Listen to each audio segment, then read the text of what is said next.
Hey guys, it's Drax, and today we'll be looking at the test server changes to the Nanoweave and Flak armour. I'll be going over the hits to kill with different weapons and sharing my thoughts on certain combined arms changes that affect these armours. So I'll start by looking at the dev note, which I have reworded slightly so you can understand it a bit more. Instead of increasing resistance by a flat value for every rank you go up, each rank will now add a resistance type. Previously, the first few ranks were fairly trivial, and you didn't really start feeling the benefit until near the end. Now this makes the first rank immediately effective against a certain type of weapon, as it would be at its maximum potency. This change currently only applies to Infantry, but Maxes will receive a similar adjustment in a future update. So let's look at the new benefits of Nanoweave first. Rank 1 grants 20% reduction to small arms damage. This was the old rank 5 benefit, which used to take a good while to obtain, so now the moment a new player purchases or gets given the first rank, they will be able to take 9 hits from a 143 damage weapon instead of 7. Moving on, rank 2 grants 20% reduction to heavy machine gun damage, in addition to the rank 1's bonus. I was a bit confused by the words heavy machine gun at first, but one weapon I spotted was the canister, which now comes under the heavy machine gun resist type. This weapon has lost its one-shot ability, and now takes 3 blasts to kill most classes without Nanoweave. With Nanoweave that number doesn't really change, maybe taking 4 in some cases, and more if you are further away. On to rank 3, and this grants a 20% reduction to anti-vehicle machine gun damage, in addition to rank 1 and 2's bonus. I believe that the Vulcan fits into this category as the results were different with and without, though it might be classed as an armor piercing resist type. The Vulcan, however, took 7 hits to kill without Nanoweave and 9 with it equipped. So rank 4, and this grants a 20% reduction to aircraft machine gun damage, in addition to rank 1, 2 and 3's bonus. For this rank we tested the Scythe's default nose gun, the Sauron laser cannon, and it took 5 shots to kill without and 6 shots with. And finally we have rank 5, which grants a 20% reduction to anti-material rifle damage, in addition to rank 1, 2, 3 and 4's bonus. This is of course a reduction to archer damage, meaning that with a Nanoweave you can take 4 hits instead of 3 before dying.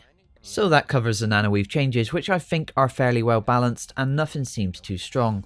New players get better balancing with the first rank in infantry fights, and players who have or choose to upgrade the armour get small benefits against the other types of damage listed. But now let's turn our attention to the proposed flak armour changes, which in some cases might be a bit strong. Rank 1 grants 50% reduction to blast damage. This includes grenades, proximity mines and weapon splash. So we tested the grenade out, which normally kills without the armour equipped. It took down the shield and around 15% of health. This is actually no change from the live server. Rank 2 grants 20% reduction to light anti-vehicle weapon damage, in addition to rank 1's bonus. The Gatekeeper is now classed as a light anti-vehicle weapon, so we tested this here. Normally 1 burst or barrage from the Gatekeeper will kill you, but with Flak equipped it allows you to survive a burst. On to rank 3, and this grants a 20% reduction to the rocket launcher damage, in addition to the rank 1 and 2's bonus, and here's one we can really talk about. Even without the Flak armour equipped, the default launcher for each faction no longer kills infantry in one shot. Instead it leaves them on 5 health unless they were an infiltrator, which obviously would still die because 100 less health than other classes. With a flak armour equipped on the heavy class, a hit from the default launcher will take your health down to just above half. Against the decimator, which normally kills you, taking a hit from it with flak armour will leave you on a small amount of health. The Mazmune was similar in leaving the flak user with a small amount of health, but not quite as strong as the decimator. Next we have rank 4, which grants a 20% reduction to tank cannon damage, in addition to the previous 3 ranks bonuses. So if you didn't see my previous video, the Mag Rider and Vanguard still one-shot infantry without flak armour with all 3 weapon types. That's AP, heat and now Hesh. But the Prowler, funny enough, cannot one-shot with the heat rounds, having to choose either AP or Hesh to complete the task. Against the heat rounds of both the Vanguard and the Mag Rider, a flak user will survive with about 40% of their health remaining. And from a Prowler heat round, a flak user will survive with 90% health remaining, which means all 3 tank cannons fall in line with a 2-shot kill against a flak user. It's interesting to note that a heavy can take 3 direct hits from the Prowler's heat cannon as long as he uses his overshield. And finally we have rank 5, which grants a 50% reduction to C4 and tank mine damage, in addition to rank 1, 2, 3 and 4's bonus. These both normally kill when in close proximity, but with flak equipped you will survive with around 70% of your health remaining. and this is the same as on live currently. So that's the flak armor changes. Some have stayed the same, and some could be classed as broken even in their current state on live. Say you threw a brick of C4 into a room full of players, but they were all running flak armor. Even if you got perfect placement between them, none of them would die. Maybe if we had some kind of visual representation on the two different types of armor, it wouldn't be so bad, and as a player you could choose whether to use explosives or small arms in certain situations.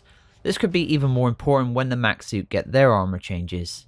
For rocket launchers, since most can no longer one-shot infantry as default and flak armor lessens the damage more so, I wonder how this fares for the launcher directives. It does make sense that a direct hit from a rocket would kill considering how much damage it does to a tank, but we also all know how annoying rocket primaries can be at times. So maybe it's time for certain directives, especially the rocket launchers, to change to damage or XP based instead of kills. And for tank cannons, we see it now taking 2 direct hits to kill infantry with a flak armor equipped. I'm not sure on this one as I think a direct hit should still kill, but once again I can appreciate the annoyance of being one shot in what you thought was an infantry fight. Still, like I mentioned a few months back in my Combined Arms Initiative Thoughts video, I'd rather have bases that separate the armor and the infantry better. Anyway, that's all for this video. Hopefully it's been helpful and informative. If so, leave a like and don't forget to leave your thoughts in the comments below. These changes are currently on the test server, so please remember that they can change multiple times before going live. Thanks for watching, and I'll see you next time. And I've been